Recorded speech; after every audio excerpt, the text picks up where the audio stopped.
Good morning student. FY BCom 2019 pattern semester second, subject financial accounting.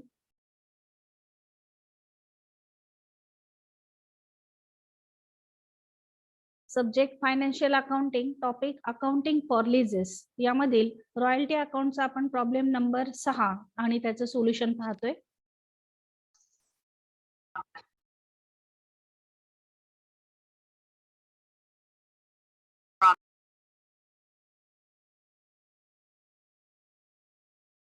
आधी problem समजावून घ्या. X limited took a mine on lease from landlord Y limited. X लिमिटेडने एक खाण करारावर घेतली लँडलॉर्ड वाय लिमिटेड नावाच्या लँडलॉर्ड कडनं for a period of 10 years. 10 वर्षाचा त्यांचा करार झालेला आहे.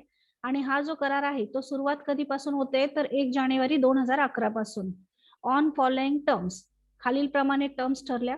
पहिली टर्म आहे to pay minimum rent 32,000 per annum. प्रत्येक वर्षी मिनिमम रेंट किती पेड करायचं तर 32,000 रुपये. Then next term is each year's excess of minimum rent over actual royalty can be recovered during next 2 year. म्हणजे एखाद्या वर्षी जर रॉयल्टीची रक्कम मिनिमम रेंट पेक्षा कमी असेल तर ती रिकवर किती वर्षात होऊ शकते तर नेक्स्ट 2 year म्हणजे पुढच्या 2 वर्षामध्ये रिकवर होऊ शकते.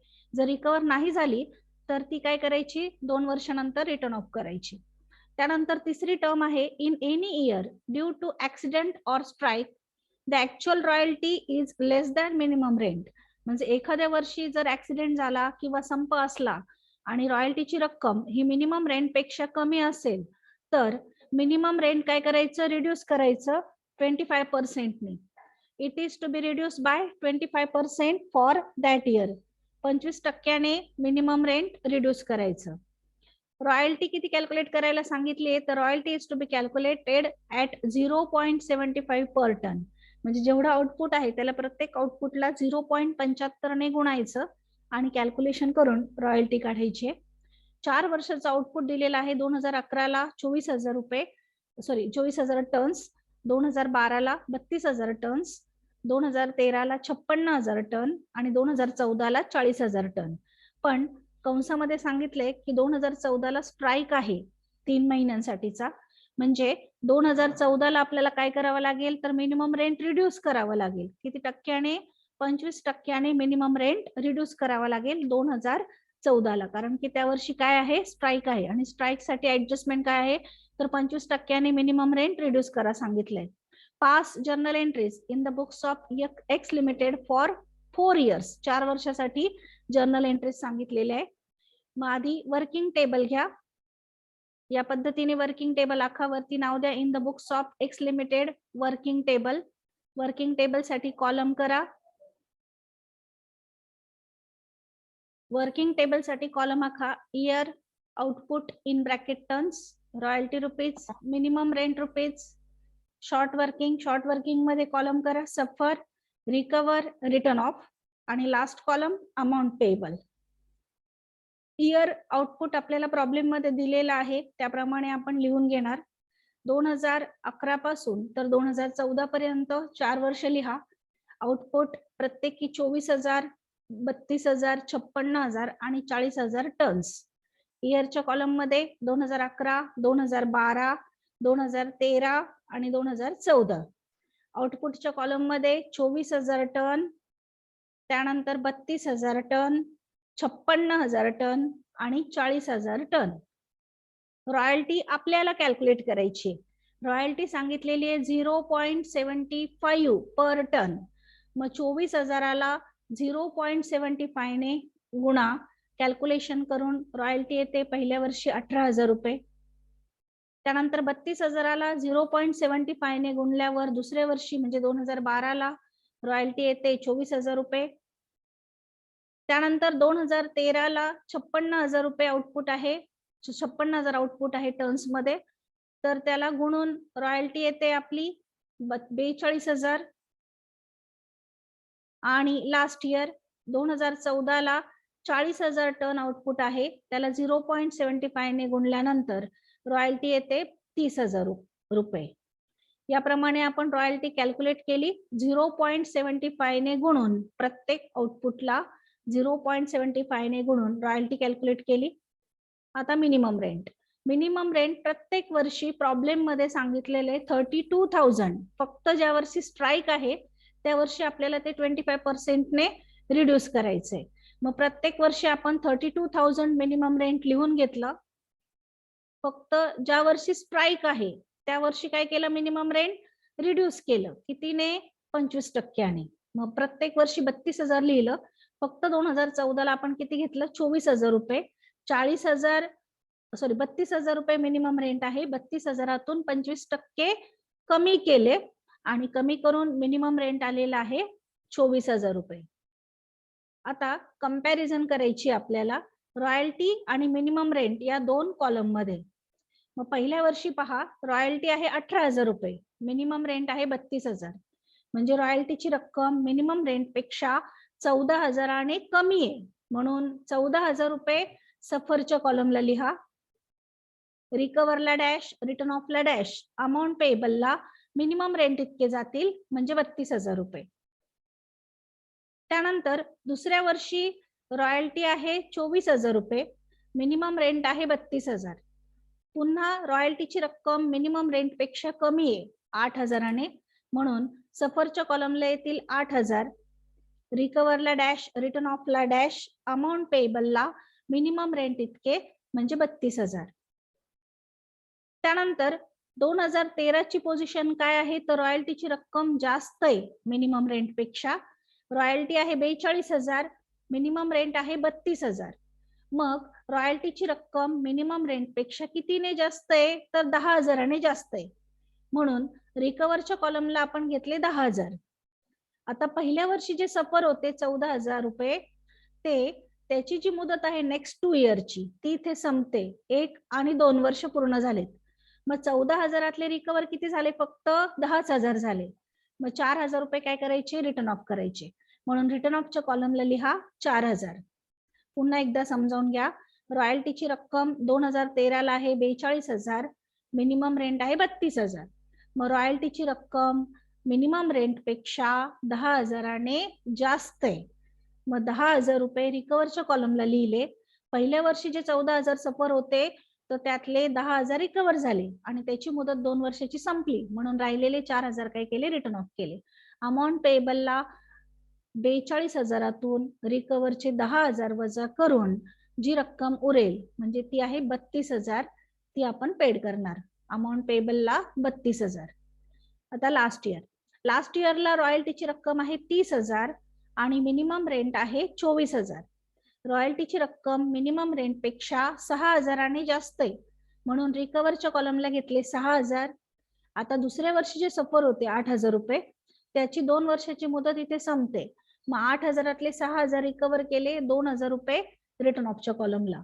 आणि अमाऊंट पेएबलला किती येतील, तर 30,000तून 6,000 वजा करून 24,000 रुपये अमाऊंट पेएबलच्या कॉलमला. याप्रमाणे आपण आधी वर्किंग टेबल तयार करून घेतला. वर्किंग टेबल एकदा तयार झाला की जर्नल एंट्रीज करणं सोपं असतं, कारण की प्रत्येक वर्षी 3 एंट्रीज करतो आपण. आणि एंट्रीज करत असताना रॉयल्टीचा कॉलम, शॉर्ट वर्किंगचे जे 3 कॉलम आहेत ते विचारात घेतो आणि अमाऊंट पेएबलचा कॉलम. आता जर्नल आखा. जर्नलसाठी कॉलम करा date, particular, LF, debit rupees आणि क्रेडिट रुपीज. प्रत्येक वर्षी 3. याप्रमाणे आपण 4 वर्षाच्या जर्नल एंट्रीज करणार आहोत. वर्किंग टेबल वरून आपण जर्नल एंट्रीज करणार आहोत. वर्किंग टेबल मधलं फर्स्ट इयर पहा. फर्स्ट इयर 2011 आहे. रॉयल्टीची रक्कम आहे 18,000 आणि शॉर्ट वर्किंग सफरची रक्कम आहे 14,000. लँडलॉर्डला पेमेंट किती केलेलं आहे, तर 32,000. यावरून आपण पहिली, दुसरी आणि तिसरी एंट्री करणार आहोत. मग या डेटच्या कॉलमला 31/12/2011. रॉयल्टीज अकाउंट डेबिट, रॉयल्टीची रक्कम 18,000 रुपये. शॉर्ट वर्किंग अकाउंट डेबिट, सफरच्या कॉलमची रक्कम 14,000 रुपये. 2. लँडलॉर्डचं नाव वाय लिमिटेड आहे म्हणून टू वाय लिमिटेड अकाउंट 32,000 रुपये. पहिल्या वर्षीची पहिली एंट्री आपण केलेली आहे. रॉयल्टीची रक्कम 18,000, शॉर्ट वर्किंग सफरच्या कॉलमला 14,000 आणि अमाऊंट पेएबलच्या कॉलमला 32,000 रुपये आहे. त्यावरून royalties account debit 18,000, short working account debit 14,000, to Y limited account 32,000. याप्रमाणे आपण पहिली एंट्री केली. नॅरेशन घ्या. बिईंग रॉयल्टी पेएबल, ही झाली रॉयल्टी ड्यूची एंट्री. दुसरी एंट्री आपण ऍक्च्युअल रॉयल्टी जी पेड करतो किंवा लँडलॉर्डला जे पेमेंट करतो तर त्याची दुसरी एंट्री होते. मग दुसरी एंट्री घ्या. 31/12/2011 Y limited account debit to bank account 32,000. शेवटच्या कॉलमची रक्कम किंवा इथे वाय समोर जेवढी रक्कम आहे तेवढी आपण पेड करणार आहोत. Y limited account debit 32,000 to bank account 32,000. Being royalty paid, being royalty paid. त्यानंतर तिसरी एंट्री प्रॉफिट अँड लॉसची. रॉयल्टीची रक्कम आपण प्रॉफिट अँड लॉसला ट्रान्सफर करतो. डेट मध्ये घ्या 31/12/2011. Profit and loss account debit 18,000 to royalties account 18,000. Narration घ्या. Being royalty transferred. पहिल्या वर्षीच्या आपण 3 एंट्रीज केल्या. पहिली एंट्री रॉयल्टी पेएबलची, दुसरी एंट्री रॉयल्टी पेडची आणि तिसरी एंट्री रॉयल्टीची रक्कम प्रॉफिट अँड लॉसला ट्रान्सफर करण्याची. आता वर्किंग टेबल वरून दुसऱ्या वर्षीची पोझिशन पहा, म्हणजे 2012. 2012ला रॉयल्टीची रक्कम आहे 24,000 आणि शॉर्ट वर्किंग सफर आहे 8,000. लँडलॉर्डला पेमेंट किती केले? मिनिमम रेंट इतकं, म्हणजे 32,000 रुपये. मग दुसऱ्या वर्षीची पहिली एंट्री घ्या. 31/12/2012 रॉयल्टीज अकाउंट डेबिट, रॉयल्टीची रक्कम 24,000. शॉर्ट वर्किंग अकाउंट डेबिट, सफरच्या कॉलमची रक्कम 8,000 टू वाय लिमिटेड अकाउंट, दोन्हींची टोटल किंवा शेवटच्या कॉलमची रक्कम 32,000. नॅरेशन घ्या. Being royalty payable, being royalty payable. त्यानंतर 2012ची दुसरी एंट्री ऍक्च्युअल पेमेंटची. 31/12/2012 Y limited account debit 32,000 to bank account 32,000. Narration घ्या. Being royalty paid, being royalty paid. त्यानंतर तिसऱ्या एंट्रीत आपण रॉयल्टीची रक्कम प्रॉफिट अँड लॉसला ट्रान्सफर करतो. इथे अजून रिटर्न ऑफच्या कॉलमला काही नाहीये, मग फक्त रॉयल्टीचीच रक्कम प्रॉफिट अँड लॉसला ट्रान्सफर होईल. म्हणून तारीख घ्या 31/12/2012. Profit and loss account debit 24,000, फक्त रॉयल्टीची रक्कम ट्रान्सफर करतोय to royalties account 24,000. Being royalty transferred. याप्रमाणे आपण पहिल्या 2 वर्षाच्या एंट्रीज केल्या. पहिल्या 2 वर्षात वर्किंग टेबल जो आहे तो सेम पोझिशनला होता, त्यामुळे एंट्रीज ज्या आहेत त्या सेम आल्या, फक्त डेट आणि अमाऊंट चेंज झालेल्या आहेत. आता तिसरं वर्ष पहा. तिसऱ्या वर्षी रॉयल्टीची रक्कम 42,000 आहे आणि 10,000 रुपये रिकवर आहे. मग रिकवर असेल तर शॉर्ट वर्किंगला क्रेडिट पडतं पहिल्या एंट्रीत आणि 4,000 रुपये रिटर्न ऑफ आहेत. पण रिटर्न ऑफचा इफेक्ट कोणत्या एंट्रीत होतो? तर तिसऱ्या एंट्रीत होतो, पहिल्या एंट्रीत होत नाही. मग 2013ची पहिली एंट्री घ्या. 14ची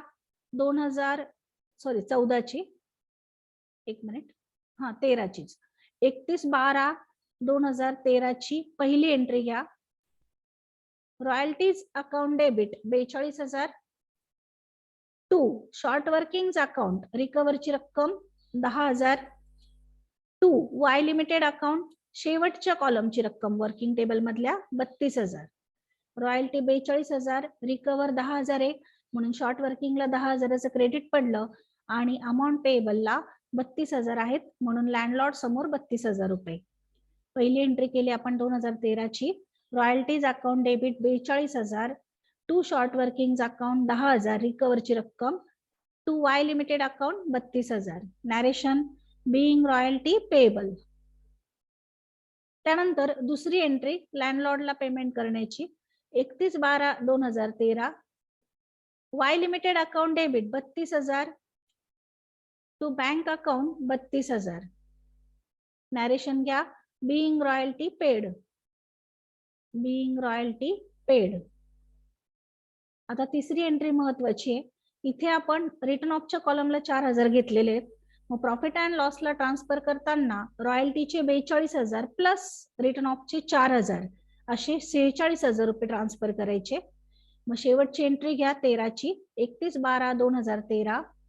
profit and loss account debit 46,000. 2 royalties account 42,000.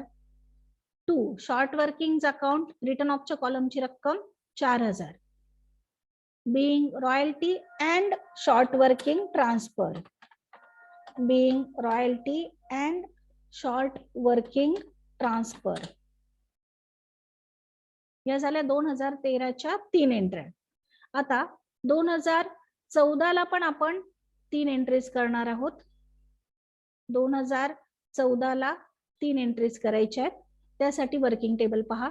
रॉयल्टीची रक्कम आहे 30,000 रुपये. मिनिमम रेंट आहे 24,000. 6,000 रिकवर आहेत, 2,000 रिटर्न ऑफ आहे. 6,000चा इफेक्ट आपला पहिल्या एंट्रीवर होणार आणि 2,000चा तिसऱ्या एंट्रीवर होणार. वर्किंग टेबल वरून आपण लास्ट इयरच्या म्हणजे 2014च्या एंट्रीज करतोय. 2014ला रॉयल्टी आहे 30,000, रिकवर 6,000, म्हणून पहिली एंट्री घ्या 31/12/2014. रॉयल्टीज अकाउंट डेबिट 30,000 रॉयल्टीची रक्कम. 2 शॉर्ट वर्किंग अकाउंट रिकवरची रक्कम 6,000. 2 वाय लिमिटेड अकाउंट शेवटच्या कॉलमची रक्कम किंवा 30,000तून 6,000 वजा करून 24,000. नॅरेशन घ्या. Being royalty payable and short working recover. त्यानंतर दुसरी एंट्री लँडलॉर्डला पेमेंट करण्याची 31/12/2014. Y limited account debit 24,000. To bank account 24,000. Narration घ्या. Being royalty paid. Being royalty paid. त्यानंतर तिसरी एंट्री रॉयल्टीची रक्कम आणि शॉर्ट वर्किंग रिटर्न ऑफ जे आहे 2,000 रुपये, या दोन्ही मिळून अमाऊंट आपण प्रॉफिट अँड लॉसला लिहिणार आहोत. मग रॉयल्टी 30,000 आणि रिटर्न ऑफ 2,000 असे दोन्ही मिळून 32,000 रुपये प्रॉफिट अँड लॉसला टाका. 31/12/2014 profit and loss account debit 32,000. To royalties account 30,000 रॉयल्टीची रक्कम. To short working account return ऑफची रक्कम 2,000. नॅरेशन घ्या. Being royalty and short working transfer. याप्रमाणे आपण प्रॉब्लेम आधी पाहिला, समजावून घेतला, नंतर वर्किंग टेबल तयार केला आणि प्रत्येक वर्षीच्या 3 याप्रमाणे 2011 पासून 2014 पर्यंत एंट्रीज केल्या. प्रत्येक वर्षीच्या 3 याप्रमाणे. इथे आपला प्रॉब्लेम जो 6 नंबरचा आहे रॉयल्टी अकाउंटचा तो कंप्लीट झालेला आहे. थँक्यू.